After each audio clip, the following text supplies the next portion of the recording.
The Sutton Experience for your children is going to be an incredible middle school experience. We are so fortunate to have our separate 6th grade campus.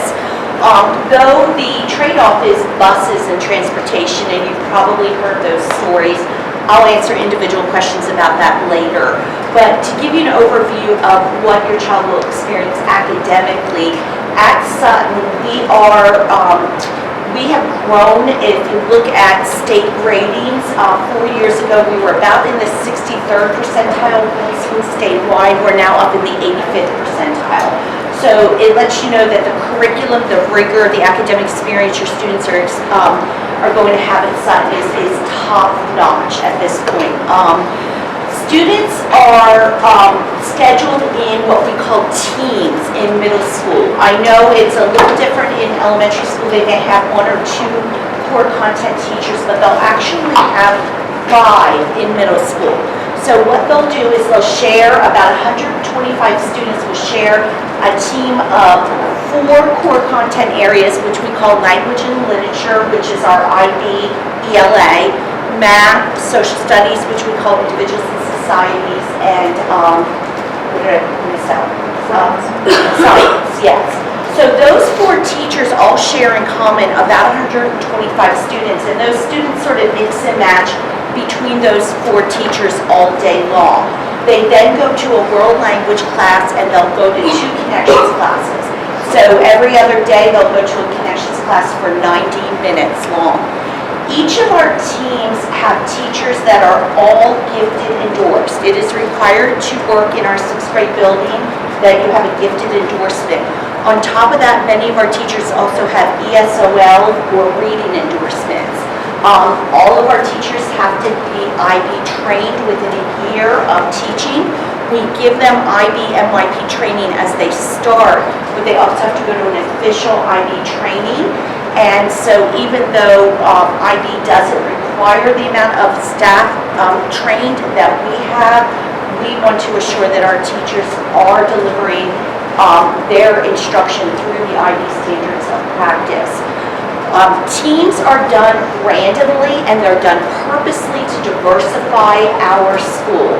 We receive students from 6 different elementary schools, then we receive students internationally from private schools, from out of state. And one of the things that is inherent and important at Sutton is that we give our students an experience that reflects the student body at Sutton, and that is one of diversity. So purposely, we will not schedule a team with all Morris Brandon students or all Sarah Smith students. All of the students are mixed within teams, and then in those teams, our teachers will deliver the class instruction to a heterogeneous as far as coming from elementary school. One of the biggest questions that comes up for that middle school experience, that transition from elementary to secondary, is the gifted identified students and the rigor of the curriculum. When students shift to secondary, that's 6-12, gifted identification has a part in the experience that they're getting, but that is not the sole way to get to the advanced content curriculum. So if your child is currently gifted identified, they will automatically be scheduled in classes that we call advanced content. And the advanced content classes are delivered in ELA, social studies, and science. So if your child already has a gifted identification, they automatically are placed in that advanced content curriculum. Now, if they're not gifted identified, they still have access to the curriculum through a rubric that we use. In those advanced content classes, so for many gifted students, this will be your first experience of them getting some curriculum and content with non-gifted identified students, and that continues all the way through high school, because once you get to high school, it doesn't matter what your identification has been. A child can select AP Calculus or AP Human Geography or Honors World History. So this idea of having to have a certain identification to access rigorous curriculum gets less and less important. So at Sutton, we look to open that access more so than elementary, but not so far that your child is stressed out in middle school. Because all of our teachers have that gifted endorsement in 6th grade, and because they're all delivering curriculum through the IB lens, it's automatically more rigorous than you're going to get in a traditional middle school anyway. Teachers don't turn on and off those gifted strategies. Like, they don't look at their thing first period and it's advanced content, social studies, second period, not advanced content, and all of a sudden they're a different teacher. It doesn't work that way. Our teachers are highly trained to differentiate within classes, whether it's advanced content or a traditional grade level. So I do want to allay some concerns about the level of curriculum and instruction that children receive.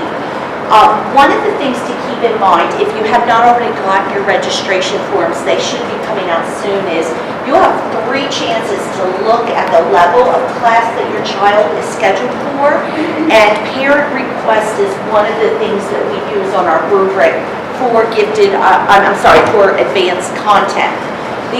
One of the other data points we use is also teacher recommendation. However, we do that internally. So under no circumstances should you be asking the 5th grade teachers for a recommendation. It's something that happens more in some other schools than this one, but the teachers give us the recommendation confidential.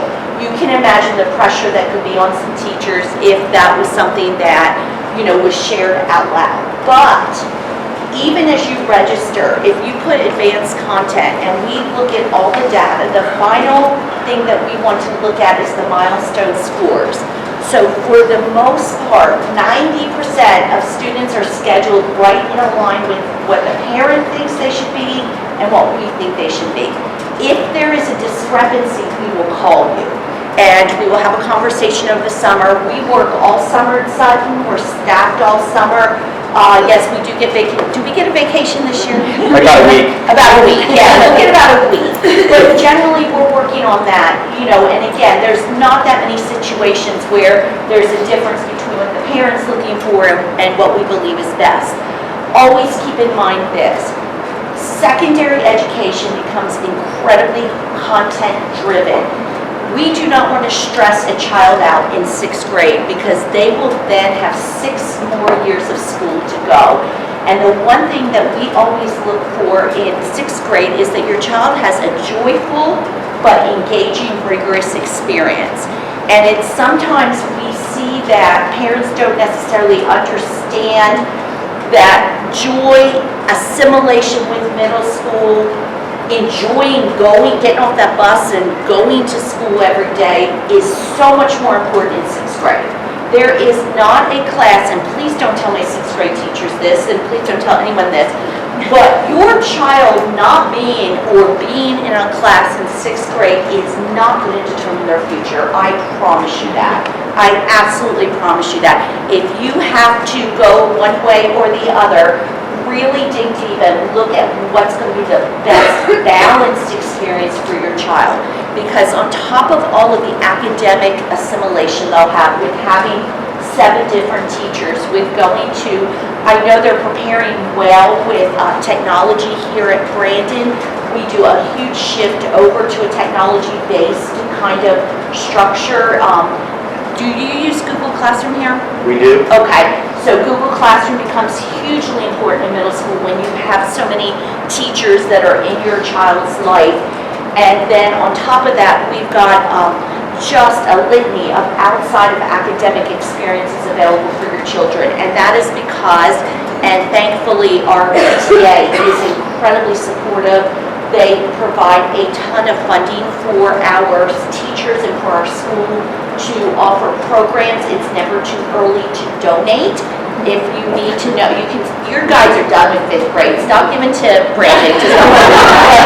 No. We got some third grade parents in here. So. Hey, go ahead. I'll take the money now. That's okay. Before I forget, I'll get back to the extracurricular experiences. It's never too early to sign up for the Sutton Source. The Sutton Source comes out every Sunday morning. If you're not already subscribed to it, you definitely want to do that. You can subscribe to it right through our website. And if you want a daily lens into what's happening at Sutton, I encourage you to follow me on Twitter at Sutton Principal. I haven't quite made it to the gram yet, but I am on Twitter. A little old school, but APS, that's really what they like, and it's at Sutton Principal. You'll get a daily glimpse into what's happening within the middle school, because I have news for you. Once your child starts 6th grade, they're done with you. I mean, really, they're done with you. So don't be finished with them, but your involvement and your knowledge of what's happening is going to change as they go through 6th grade. I tell parents all the time, you're welcome to come and eat lunch with your child, but they will kill me. And then they will kill you, because the one thing that is different about middle school is they do not want to appear dependent. They will be, trust me. They're still going to have the same bad habits of not picking up their clothes, being scatterbrained, maybe even more so, and still not being able to figure out what to wear to school each morning. But at the same time, the involvement in middle school does change a little bit. We don't do homeroom parents or anything like that, but our PTA, through their outreach, will connect you to how you can be very involved in Sutton. Monthly, we do IB recognitions, and parents will come in and cut cake, and so there's lots of ways to sneak your way into seeing what's happening, but it really is, you gotta be a sleuth to get into what's happening in your child. So keep that in mind. Regarding extracurriculars, we have sports programs for our students.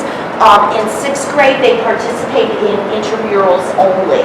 So even though APS does offer competitive sports, they offer about 8 of them, our 6th graders are limited to just the intramural part of our program. And we have about 25 sports. So even though we have competitive basketball, there's also like 3 6th grade leagues. And the reason 6th graders aren't on the competitive league is that, everybody wants to be on the team, and they frankly just don't make it. So every so often there's an exception, but we really just try to have that culture of 6th graders developing the foundational skills of teamwork and about athletics and doing, our intramural program.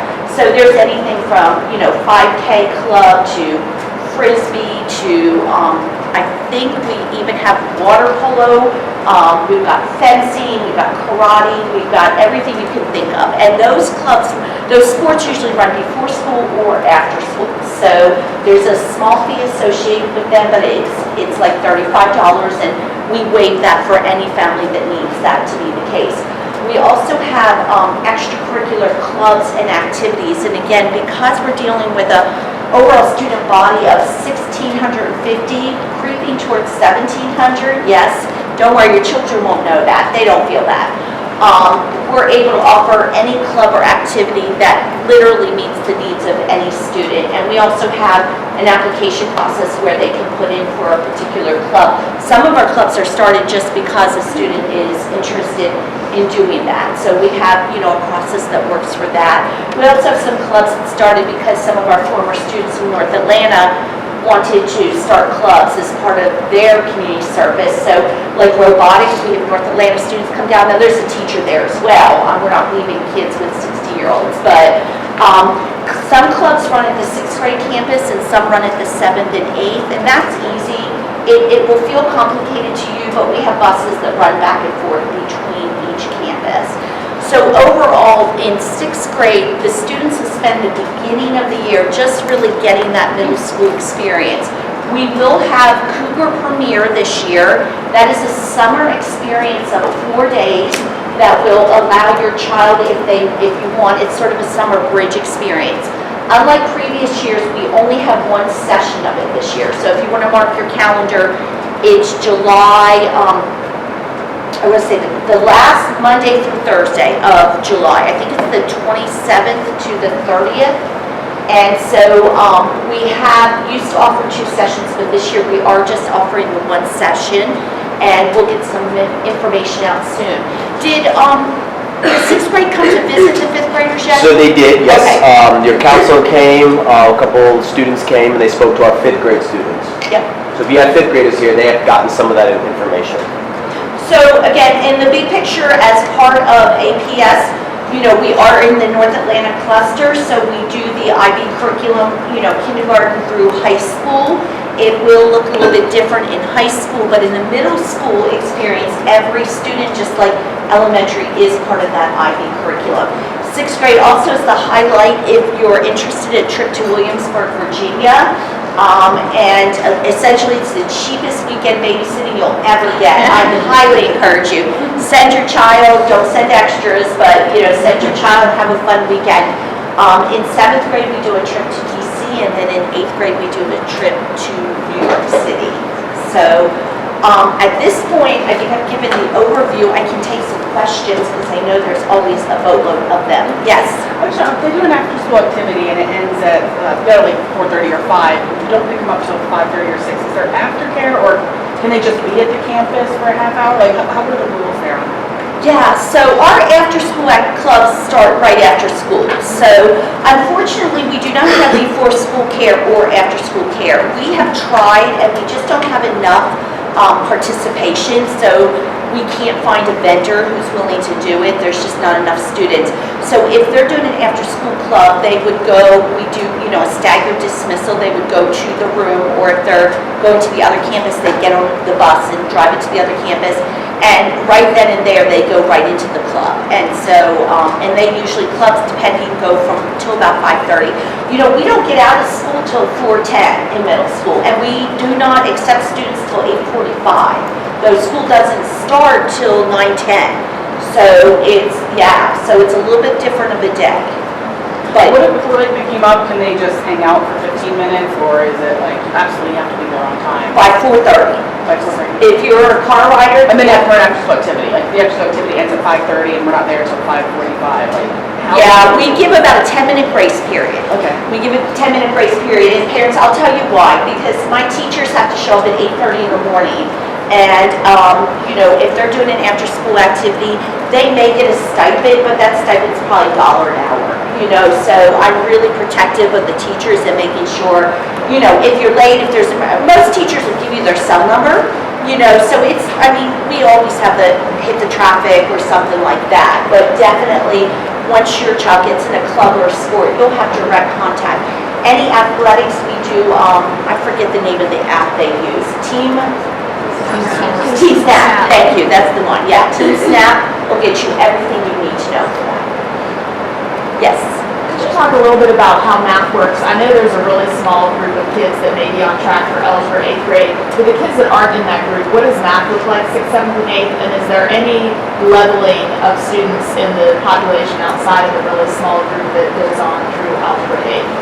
Okay, thanks. That's a great question, because math is a thing, and it's a thing in Georgia, and it's a thing in Atlanta. And I can tell you from my own personal experience of my child going through K-12, 3 different math curriculums. Never did the teachers have enough time to learn how to teach it before she was moved on. And unfortunately, or fortunately, she didn't choose a field in the math, and she doesn't know what a checkbook is, so I got lucky there, right?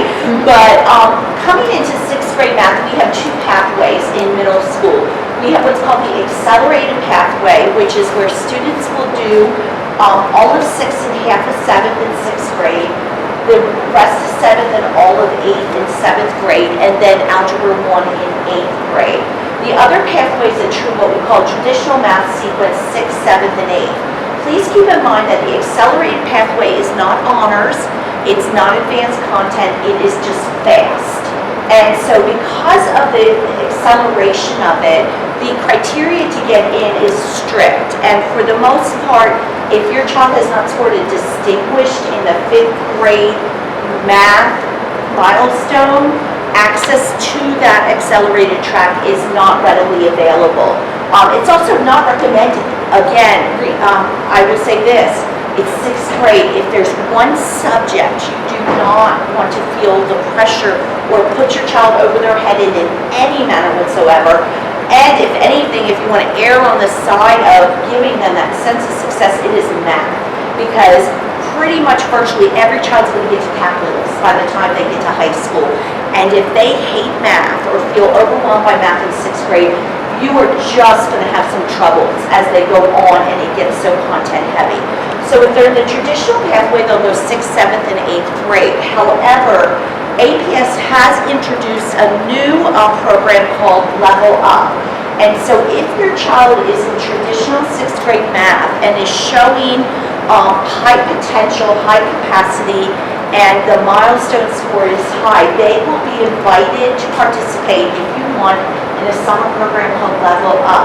If they are successful in the program and it's determined that this is the right fit for your child, they would then advance from sixth grade traditional to seventh, eighth grade accelerated.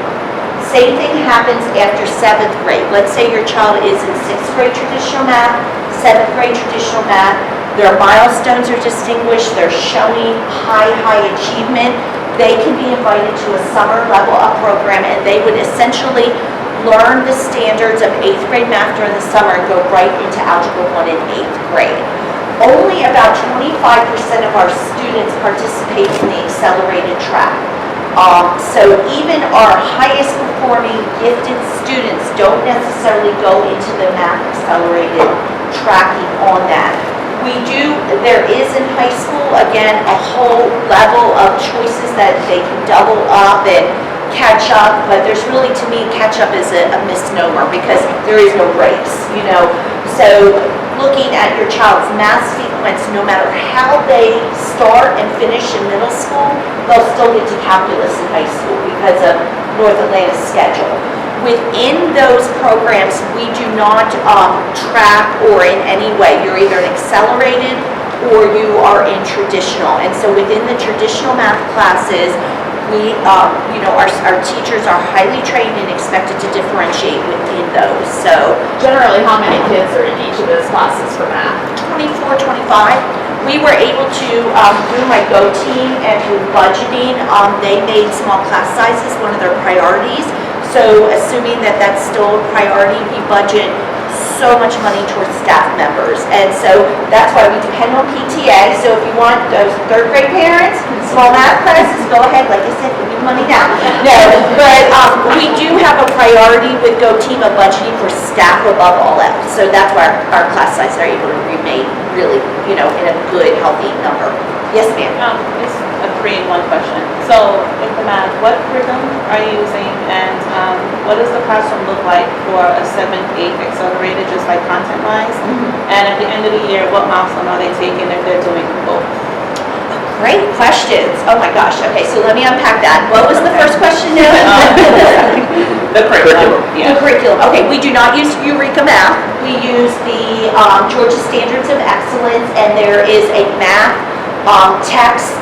It's a consumable that goes with it, and the name is escaping me at this time. The math curriculum is delivered through a traditional method of which teachers are delivering the content, and we use what we call gradual release models. So they'll introduce a concept, they'll model the concept, they will then, have students practice the concept, and then we advance to the point where they're able to do that on their own. Within that delivery, there's going to be all kinds of engaging experiences. We use collaboration, we use manipulatives, we connect it to IB so that they always have to do a performance project. So for example, and this is my work course content, let's say I was in a class yesterday and we were doing radius and circumference of a circle, and so the performance project was going to be something that had to do with either cars or bicycles and how that applied to force and the wheels on that. So that's just the example I saw yesterday, but what you're going to see is, again, the delivery of the content in engaging ways, and then the application of that through the IB lens. And then the milestone they would take would be The milestone they take for 6th and 7th grade is the 6th grade milestone, whether they're accelerated or not, 7th grade milestone, whether they're accelerated or not, and then in 8th grade, if they're in Algebra 1, they take the Algebra 1 and a course test. They do not take an 8th grade math milestone. So it's still the grade level despite Yes. the acronym? For 6th and 7th grade, Okay. yes.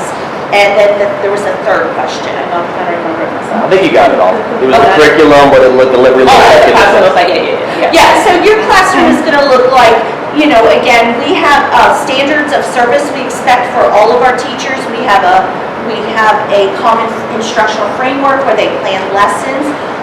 We have, in the middle grades, there's common planning by grade level.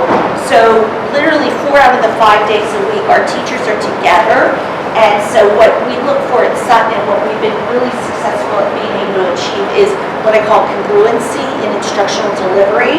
My goal is, and my expectation is that no matter who your math teacher is, no matter which team you're on for social studies, no matter which team for science, your child's getting a congruent experience. The teachers aren't robots. They all bring their own little personality into it. We have some teachers that are seen as more strict, some that are a little more organic in nature, but without a doubt with that instructional activity, if you go into class A, they're using the same instructional plans as class B with the differentiation based on the needs of the class.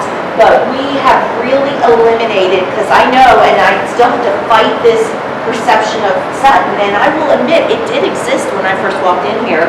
You know, I called it hero with zero teachers. Like, there were certain teachers that only taught advanced content kids, that only taught certain classes, and if you got that teacher, you hit the teacher lottery. That is not part of our culture anymore. Those teachers would, during their planning, go in their room, do their own thing, and, you know, never the twain shall meet, but that is not the culture at Sutton anymore. So you will see congruent experiences, like I said, in all of the classes. Yes. Can we talk about busing a little bit? My son's never been a bus rider, but we're going to take advantage of that next year.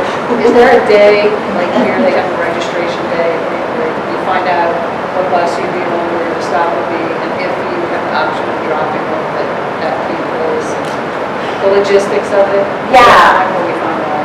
Yes, we do a celebration of learning, but honestly, using the online transportation thing is going to be your best way to go. Whatever you do, we encourage that whatever you start at the beginning of the year, stick with for a while, because even though the buses can be wonky, you want to get your child into that habit.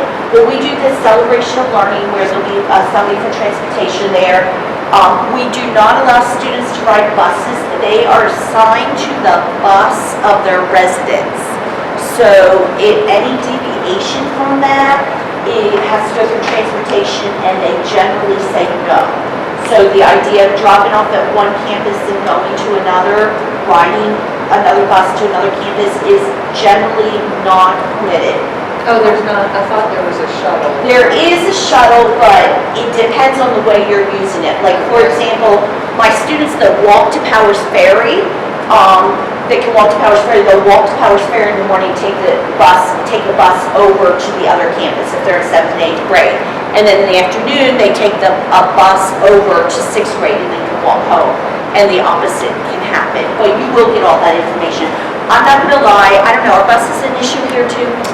Yes. Yes, okay, that's not gonna change. It's not gonna change. However, we do, and if you are going to do carpool, I will tell you the first month of school, put on your patience, because, you know, that Powers Ferry campus on Jet Road, and we have our processes, and it's really long in the beginning of the year. Now, we've got the kids out in 10 minutes, but it takes a minute. Is there anyone who's done that before, the Powers Ferry? Yeah, see, you know, talk to them, they'll tell you, but it does settle in. Gail, can you tell us, I'm sorry, Pam, in 1 second. I just had one question from somebody else. Can you tell us a little bit about how we're preparing for our DLI classes that'll be rolling up in a few years? Because our cohort will be in 4th grade next Yep. year. I know I was with your entire team on Saturday in North Atlanta. Yes. So maybe just tell us a little bit about how you're preparing for that and what classes can look like and the teacher certification and all of that. Absolutely. There was one person missing from Saturday, but it was my only daughter's birthday, so I know Jay was there with my team. So DLI the first cohort will come up in, not next year, but the year after. So we are actually preparing for it now. Currently, I've got an in-house committee of teachers that are becoming my Sutton experts on DLI. So we are actually going on a site visit to Garden Hills next week, and we have been reading the literature on secondary DLI, because there are some things that come into the secondary experience that we have to take into consideration.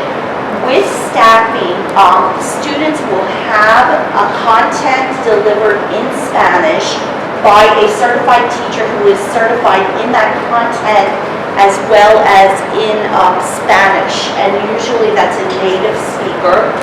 And what the experience what we're imagining it's going to look like. And again, there are so many different ways to look at the program, but what we're based on the research we're reading, is students in DLI will take a Spanish language arts class delivered in Spanish. They will take a second content delivered in Spanish. What that second content is going to depend on is higher. It's when we talk to other middle school principals, high school principals, staffing is generally what determines the additional content they have. In addition, we're actively recruiting for our connections classes Spanish-speaking teachers, so that we can possibly have them also have that experience in, chorus class or a dance class or a guitar class, something along those lines.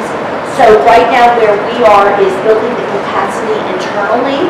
Before spring, we will then invite representatives from each of our elementary schools to then join our task force/committee as well. So we'll be looking for, if any of you have DLI children in 4th grade, we are going to look for at least one parent representative from each of the 5 of the 6 schools that have a DLI program. But right now, we're still in the capacity building. It's really important to me to make sure that the Sutton teachers feel as this is something that they are navigating and that they feel comfortable about and that they're doing as opposed to it being done to them. And there's a great group of teachers that are working on this. In addition, Go Team is supporting me in hiring a school-based DLI coordinator. So I am super excited about that. I will have a staff member starting next year. This staff member will also have other duties and responsibilities. I don't know who that's going to be yet. They have to apply for it. But I will have a staff member that their big bucket of work is going to be the incoming DLI program and then the ongoing maintenance and support of that program. So at a school like Sutton, knowing, the extent for which DLI is going to be a priority for us, it's really important to me that I have a staff member who can devote him or herself solely to working with that DLI program. So I'm really excited about Go Team supporting me in that level of support with that. Pam, you have your question? Sure. We have innocent young students now, but going into middle school, what's your policy on cell phones? How do you address any sort of issues that happen with technology and all the scary stuff out there? Great question. In fact, we recently revamped our cell phone policy and it has met with overwhelming support from our parents. Sutton has a new, I see the head shaking. Sutton has a new cell phone policy, and that is that cell phones have to remain in the lockers for the duration of the day. And so what happens is, if a cell phone is seen or heard or used, the cell phone is confiscated and the parent has to come the next day between 4:30 and 5 o'clock to pick it up. If it's a Friday, they come on a Monday. We have found that most parents are leaving the cell phones purposely in the school for longer than they are quite happy. I have heard incredible stories of cell phone-free weekends at homes of our children. So initially there was some concern about, if a club is canceled, if, a babysitter changed or something like that. But once 4:05 happens in dismissal, they do have access to their phone because we do a staggered dismissal. We've not had a single problem with lack of communication between parents and students since that policy has been enacted. All students have access to a school phone if they need it. So if, for example, they're not feeling well, they go to the nurse. Then they can call from there. Let's say, for example, they're not sure how they're getting home, though we really want them to know that before they get home. They'll ask the teacher, we'll go to the suite. We have found, despite the alarming concern that students needed to be in touch with their parents all day long, the parents love it. They love not having that text from that child during the day, and we frankly love not getting the text from the child during the day. So there is a lot of research we pushed out before we did this, and it has changed the dynamic. So we plan to continue to implement that policy until there's, some evidence that, it has to be revised. All 6th graders will receive a digital bridge device, sort of like one of these. They will get their own. I remembered I'm on camera, I can do that. They will get a digital bridge device. This takes pictures, So they don't need a lot of our students like to take pictures of the teacher's board. This allows them to take a picture. It goes back and forth, has access to Google Classroom. We realize any possible activity that a teacher or student would need to do can really go through this. So within 1 week, we've eliminated cell phones. Now, that doesn't eliminate what happens after school or on weekends, or on a bus, but what we have found is that we've been able to get rid of a lot of the issues. The digital bridge device has a fairly decent firewall on it, but we all know our children, right? So they're curious, they're interested. We've had a few examples of where students have been able to access something that we would consider inappropriate, and because this is all tagged and we know who's on it, we're able to address that student. In middle school, we have a restorative approach to discipline and choices. Now, there are some choices a student makes for which a consequence is non-negotiable. Fortunately, Sutton is a very safe school with students who do the right thing most of the time. However, if a student makes a choice that falls into that non-negotiable area, then we have, I would encourage you to read the handbook for student discipline. But for the most part, in 6th grade, the number one issue we have is just they play too much. We do have an entire social emotional learning curriculum like elementary school that we do, and we really focus a lot on, how to, communicate with each other, how to be kind to each other. Always a concern for parents is bullying. I am very transparent about Sutton Middle School. I will never tell you we don't have problems. Be wary of the principal that tells you they don't. I'm just the opposite. We have our issues, we have our problems, but we also have processes in place both on the preventative end, especially through SEL, but then also on the restorative end. So if a student is in trouble, we tend not to want to take them out of the instructional environment, so we'll use a lot of other different practices. If students get into a conflict, we use peer mediation and then some other techniques that can help them restore from that. But honestly, my philosophy on middle school is let them navigate this, learn from their mistakes while their stakes are low. Please seek out, call my parent liaisons, email a teacher, a counselor, one of my 6 assistant principals, or myself. So we have about 10 more minutes. Okay. If anybody has any more questions, Claudia? Yes, so we received a form about the curriculum, and there were 3 things, I think orchestra, band, and chorus. And we were kind of not sure how it works. Can we, is there a place we were trying to, where we can get some information? Because that would help. I've been interrogating middle school students, like, tell me how it works. Can you repeat that too, Gail? Yes, so the connections question for 6th grade, and this also is 7th and 8th grade. So for your students take 2 connections a semester. So generally speaking, and what you, on the form, generally speaking, you can opt in, meaning you can choose band, orchestra, or chorus. That is you may choose that for your child, or your child may choose it. Even if they've never participated in band, orchestra, or chorus, they may choose to participate as a middle school student. Those are the only connections they can choose. If they choose one of those 3, that is a year-long class. So from there, they will have 3 additional connections classes. So think about it in terms of 4 classes, 2 first semester, 2 second semester. So if they choose band, orchestra, or chorus, that wipes out 2 of their connections classes. Generally speaking, the other 2 are health and PE. Generally speaking, every 6th grader gets 1 semester health, 1 semester PE.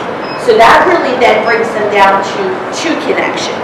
So if they have health and PE and they've chosen band, orchestra, and chorus, that's their connections.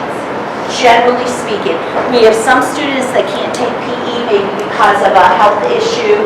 We have other, exceptions to that, but they're very rare. If your child does not choose band, orchestra, and chorus, they generally get health and PE, and then they go into what's called rotation. The rotation means that the computer will generate for them two other classes of our offerings. Our offerings are art, digital art, computer science, drama, dance,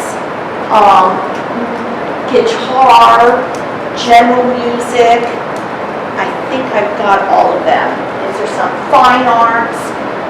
So they would then get two of those other connections classes offered that would be randomly generated for them. We do not allow students in 6th grade to choose those. Now, for example, sometimes we get a student that goes into dance, but again, has a medical issue that would preclude them to not be a place for them. So we will, again, randomly put them in something else.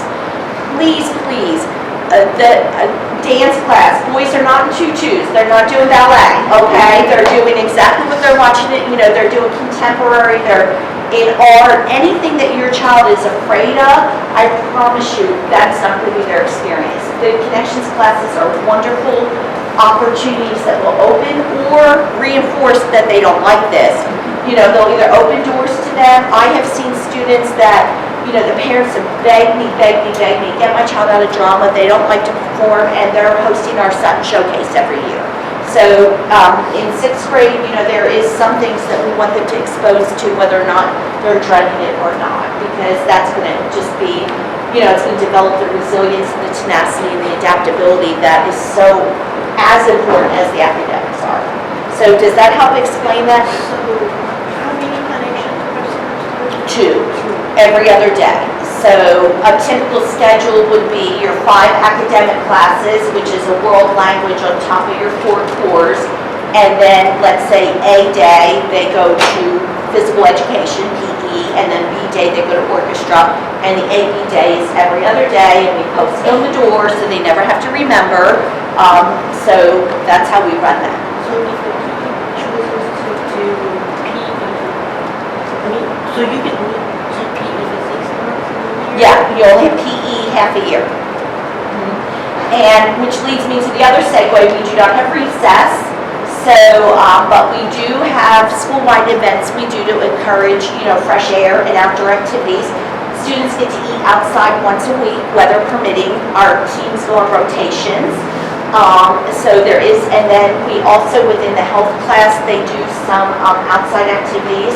We also do school-wide events, Fitness Fridays, walk and talks, things that get them there. But in the reality of it, we highly encourage those extracurriculars for the physical activity and outdoor part of their experiences. But it is different in that way. How long is each class? Like 50 minutes or? Currently, right now, they run about 55 minutes for an academic and 90 minutes for a connection. But I think we're adjusting that a little bit, so it'll be more 60 per academic and then 80 for connections. And there's bells that ring, and we have, the building is 3 floors. We try to keep the kids academically on the same floor, but they have plenty of time to switch classes. They can actually switch classes in 1 minute, but by the end of the first week, they want to sit and talk to, or they want to stand in the hallway and talk to their friends. Lockers don't come out for about 2 weeks, so just keep that in mind. Lockers will slow, and we're patient with that. I mean, as far as that goes. Students, you get a school supply list posted. It's a basic list. Because for the most part, most of the work is generated through the Chromebooks. And, but they'll have folders, and, different teachers will have different, asks for that. But the lockers are small, the book bags generally take up all the space, even empty. They're not sharing the locker, everybody No. gets their own. All right, one more question. Oh, in the morning, for morning activities, what time do they go? It's early to drop them off. If they were to do something in the Depending on the activity, the sponsor would let you know what time to drop off. Okay, so that's very simple. Yes, and just so you are aware, also we offer breakfast and lunch every day for all of our students, like Morris Brandon does. So if they're in a morning activity, they still have a chance to go to breakfast after that activity before lunch. And just like APS right now, all of our students have access to the breakfast and lunch every day. And we do not allow restaurant food. Don't bring up a lunch. We actually tell you, if your child forgets a lunch, let them learn that result and let them just eat cafeteria that day. But if you are bringing up lunch, we do not allow outside restaurant food or Chick-fil-A or anything along those lines. So it's, we also recognize some students have specific dietary needs, so if they forget their lunch, definitely we want you to do that. But not as a, I find that the unintended consequence, they call you, they forgot their lunch, you bring Chick-fil-A, you're just reinforcing that. So we don't allow that. We also don't allow, we don't have classroom parties for birthdays. We don't allow them to come in with, cupcakes for the class or anything along those lines. But you'll get that communication as your child matriculates within the 6th grade. Awesome. Okay. Thank you so much for Thank coming. you all for being here. Oh, you're clapping. That's good. Good. All right. So far, so good then. All right, thank you guys so much again. We have some people at our building that have been at Sutton that work there. I said that before. I was there for 9 years, and I can answer a lot of questions around that. I was a connections teacher myself, so the academic piece didn't start until I got to Brandon, but I can help out with any of that. But thank you guys for coming. We'll see you Thank on you our so last much. course. Yeah, absolutely.